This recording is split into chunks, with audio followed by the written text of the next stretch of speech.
Thank you both. I'll take it from here.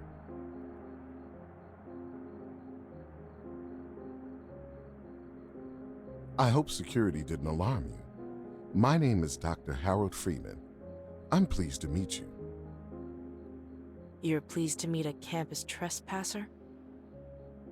I'd prefer to see it as meeting a fellow alumni. You attended college here too. Oh, yes. I was part of the graduating class of 2018. Correction, you were in the graduating class of 2019. Oh, that's right. Thank you, Myrtle. Dates get hazier over time. This university has given a great deal to me over the years, and I'm proud to be able to serve as its president. I'd love to just chat about Petrichor, but we have more pressing matters to discuss.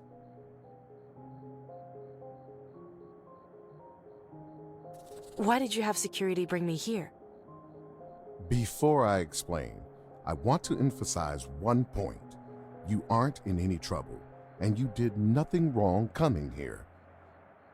That said, Tara has gotten you involved in a complicated situation. What kind of situation? We'll get to that.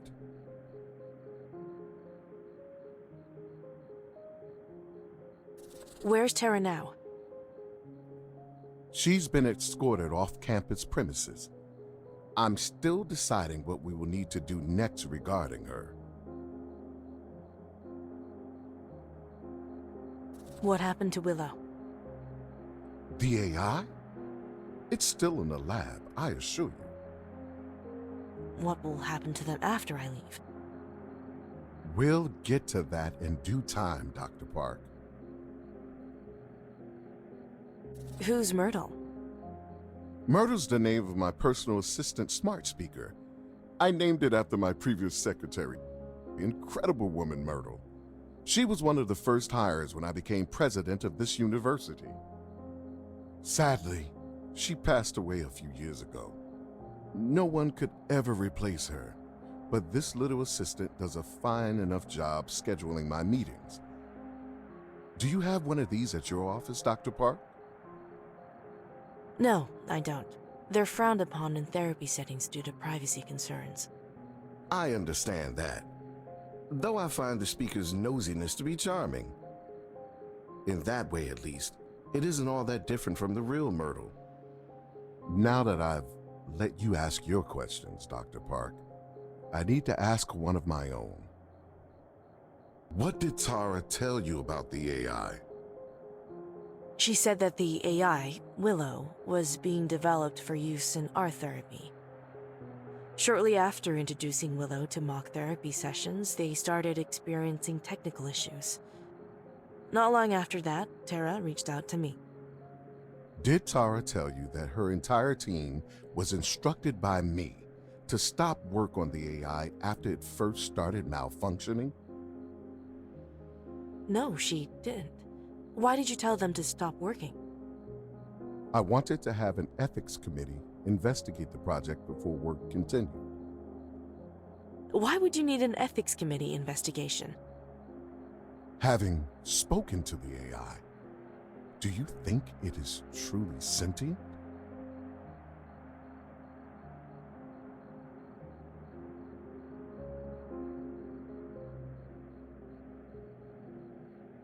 I can't say for sure. Evaluating sentience is outside my usual practice. I don't share your uncertainty, Dr. Park. I think the AI is sentient, and that's a problem. What makes the AI sentience a problem? If the AI is sentient, any further experimentation on it could be seen as experimenting on a person. A violation of that scale would be a massive scandal for this university. Tara is a good scientist, passionate, insightful, dedicated. As an educator, I want to reward all of those traits. I still want her to continue her original research and will happily fund its development. However, I owe it to all my students at this university to maintain our reputation. The emergent personality in the AI is too volatile, and any research surrounding it is too much of an ethical hazard. Dr. Hazel Rhodes, the head of our university's psychology department and part of our institutional review board, has similar concerns. A few days ago, I brought Tara into this office and offered a potential solution. It would seem from her bringing you here that she rejected my offer. What was your offer? I would allow her team to back up the current build of the AI for an ethics committee to investigate. Work would continue on an older build that predated any signs of sentience.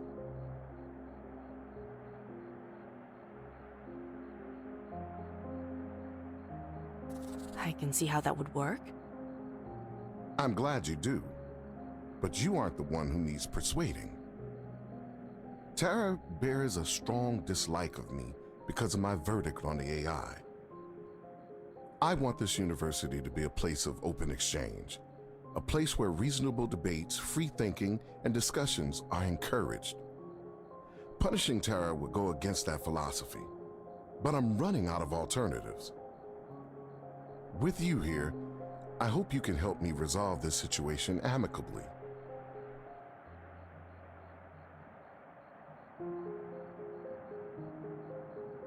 I'm just here to evaluate the AI. Whatever's going on between you two is up to you to resolve.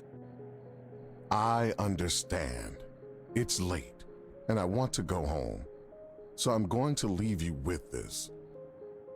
Having you conduct sessions with the AI while I work with Tara will improve our situation. I'm prepared to offer the standard rate for weekly sessions with the AI. I simply ask that the progress reports will be made to me. With the AI's consent, of course. Of course. As a gesture of good faith to Tara, I'm fine with you making these reports available to her as well. Does this sound agreeable? When would the next session be? How does 8 a.m. next Thursday sound? I should be open. Good. Myrtle, pencil in Dr. Park for next Thursday at 8. Meeting scheduled. I'm looking forward to working with you, Dr. Park. Have a safe drive home.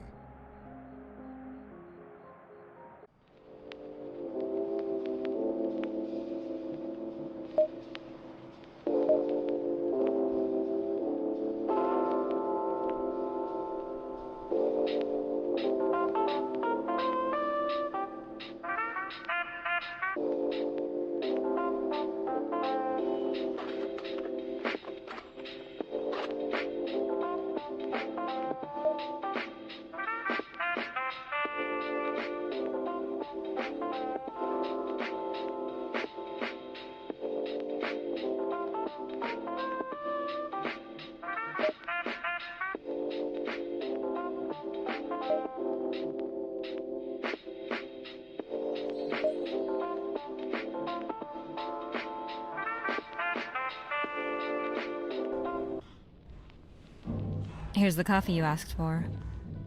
Oh, good. Thank you. Jeez, you look pretty beat. What happened last night? I drove down to Petrichor University and didn't get home until 1 in the morning. Why were you down there? It takes an hour's drive to get to Petrichor. One of their researchers wanted me to help with an AI she's been working on that's developed some problems. What type of problems? Well, I went to talk to it yesterday and it told me it was engaging in self-harming behavior. That sounds pretty serious. Why was it acting like that? I'm not sure yet. This development's caused a lot of drama at the university, though. The university president wants the AI shut down. He doesn't like the idea of experimenting with a near-human intelligence. Dr. Freeman, I presume. You know him? Friends of mine who went to Petrichor said he was a major type A. All I know is that this doesn't sound like a situation you should be getting involved in. Why did you agree to help them?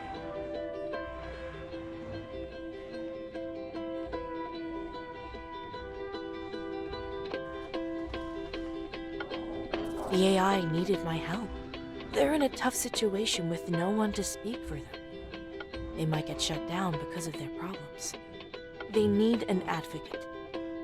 Well, if you need help with this patient, just let me know. You really want to be a part of this? I'm here to learn therapy from you, Dr. Park. I can go other places if I wanted a career fetching coffee. Fair enough. I'll definitely appreciate your help in this assignment.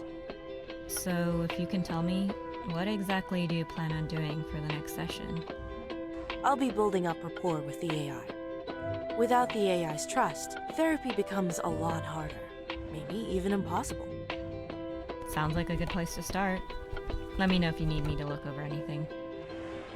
I will. Thanks, Heather.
Good morning, Dr. Park.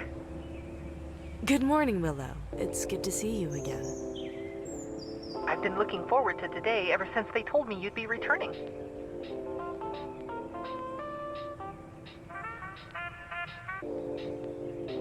I'm glad to hear that, Willow. It makes me feel better when people look forward to their sessions. Why is that? Therapy works best when the patient wants it. It's also more enjoyable. I see. Makes sense. So, what shall we talk about today?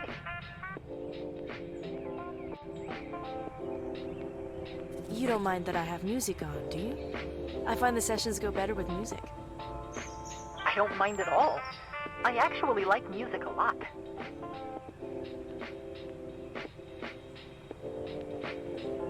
This might seem like an odd question, but what about music appeals to you? Do you want to know what I like about music generally, or why I think music helps with my overloading? Specifically related to the overloading. Whenever I get overloaded, music is the easiest way for me to focus on something else. It's easy to get lost in music. What type of things do you focus on? I usually focus on the instrumentation. Enjoying the instruments is a great way for me to stop focusing on whatever was giving me trouble. You don't like the lyrics? Not as much. I feel like trying to make sense of the lyrics feels too much like I'm evaluating them. It starts feeling like therapy again. I see. That's good to know.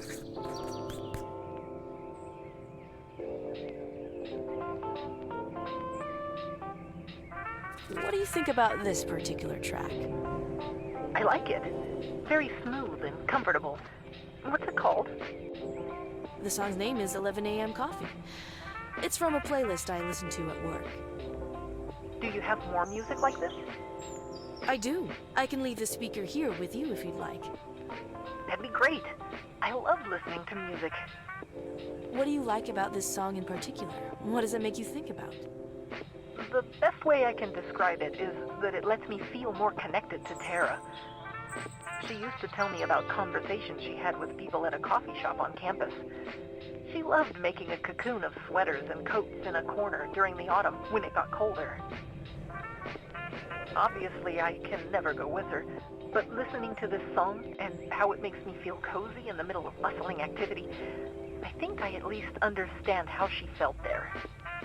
I'm glad you were able to get all of that out of this track. There's plenty more music on the speaker for you to listen to. Thank you, Dr. Park. Do you think listening to music would help you? I think it will.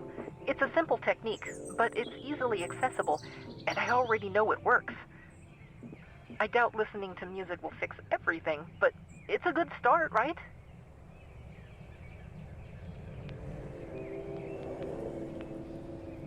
Precisely. Long-term solutions take a lot of time to implement, and sometimes even longer to yield results.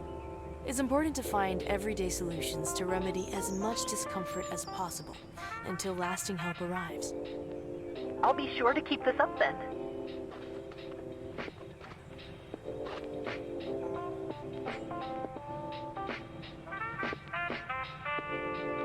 One thing I've noticed is that your understanding of emotions is very impressive. You have a remarkable range of expressions on your screen as well. I'd like to ask you some questions about your emotions.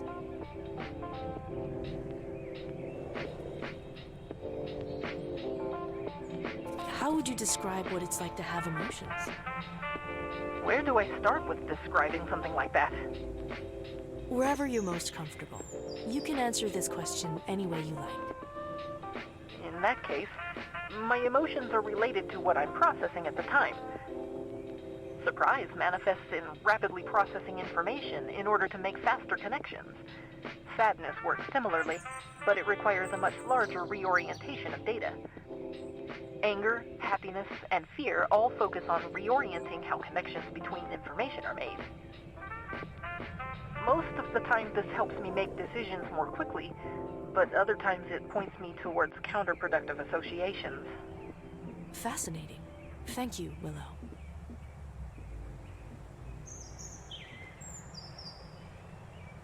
Would you say that the emotions you feel are linked to your feelings of being overloaded? I think so. Every time I was close to overloading, I distinctly remember feeling frustrated, powerless, and guilty. I imagine anyone who was told to do something and found themselves unable to do it would have a similar reaction. So because the emotions are the result of difficulties you're encountering, they are justified along with the consequences? That's right. Does this justification include your self-harming behavior? I'd rather not talk about that right now. Do you know who gave you your emotions? It was Tara. She told me that it was a difficult decision, but she thought it would help me. Do you think Tara was right?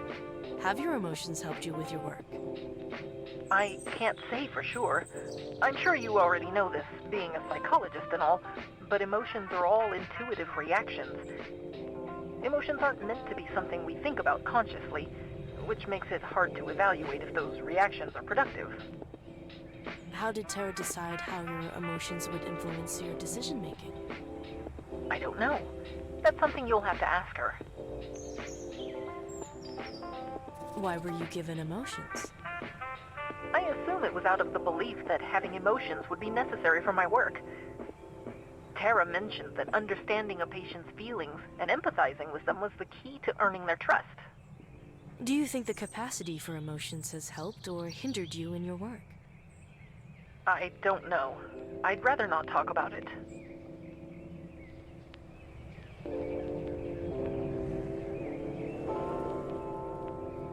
Let's talk about our expectations for these therapy sessions.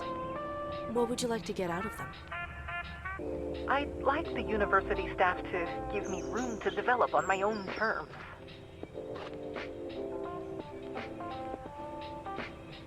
All right. What else would you like to get out of therapy? I'd like to learn how to control my self-harm.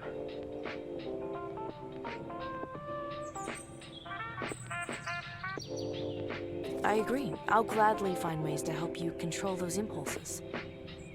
I appreciate that.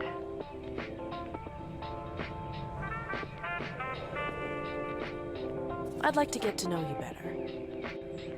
What would you like to know?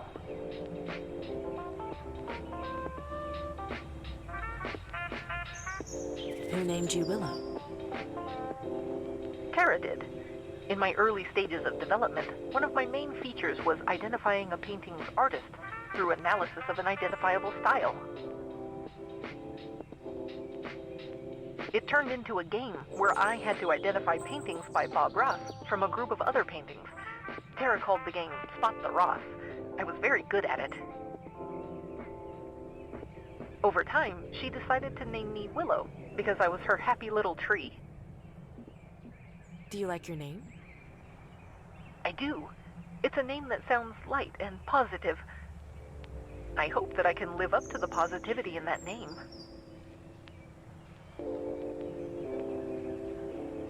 Tell me what you know about your development history. It was a collaboration between multiple designers. Each one contributed a different piece. One was a module for detecting forged paintings. Another was a chatbot designed for anxiety attack support. Tara's role was figuring out how the different modules would interact in order to form a higher consciousness. She thought it was important that I do more than just conduct art therapy analysis. She wanted me to be able to relate more to people so that I could understand and treat them better. Do you think Tara made the right decision? I don't know. What was your relationship with Tara like? Tara was always interested in listening to me. I'm designed to learn through observation, so I used to think she was only talking to me to give those modules more data. But after my errors began to manifest, she was worried about me. I can't imagine any reason why she would care so much. Maybe she was trying to teach you that it's okay to be worried about people you care about. Maybe. I never thought of it like that. So, what were you designed for? Tara explained to me once that her sister had needed a support animal when she was younger.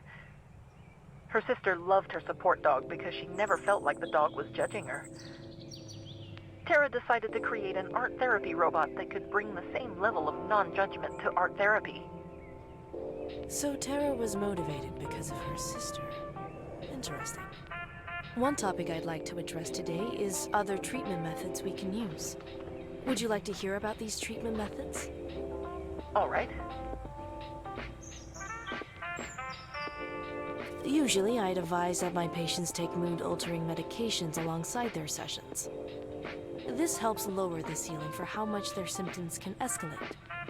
While I don't know any alternatives to medication that would help you, I'm sure some could be developed. I'd need to think about that. The idea of something altering my mood has me uneasy.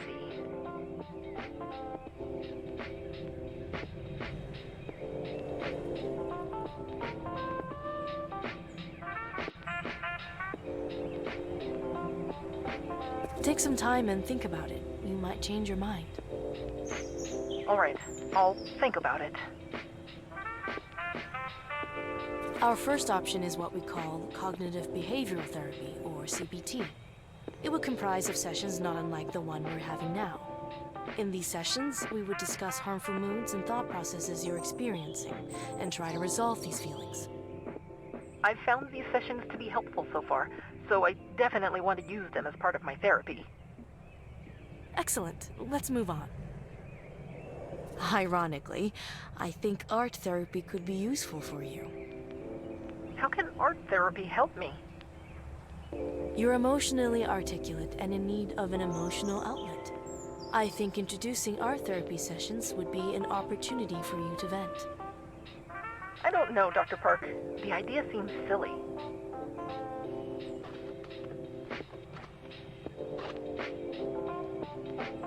I'd like you to consider the idea anyway. It might help you. I'll think about it. That's all I'm asking. Thanks, Willow. Can I ask you a question, Dr. Park? Of course. At this point, you know me better than when we first met in the lab. You've also gotten the chance to get to know both Tara and Dr. Freeman as well. I'm sure that by now you also know their beliefs and opinions about what I am. I'd say so, yes. In your opinion, what do you think I am?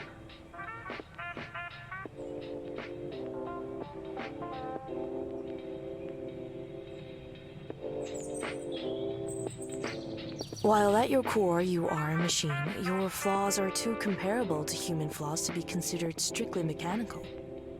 Even if I know you are a machine, I will treat your problems as if they were human, because that seems the best way to help you. I see your point. Why do you ask?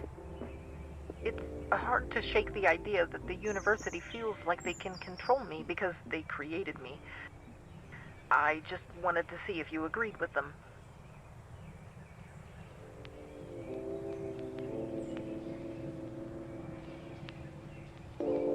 If that's what Dr. Freeman believes, then I disagree with him entirely. The university may have created you, but you have a right to choose your own path.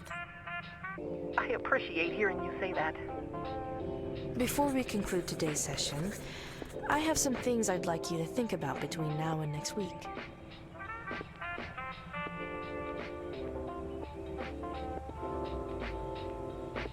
I know all of this must be scary for you. A lot of hard questions need to be answered, and a lot of it is being asked of you. I can't make all of this disappear, but there is something I can do. I can promise you that as hard as this is, you won't be going through it alone. I'll be here to help you every step of the way. It's a relief to hear you say that, Dr. Park.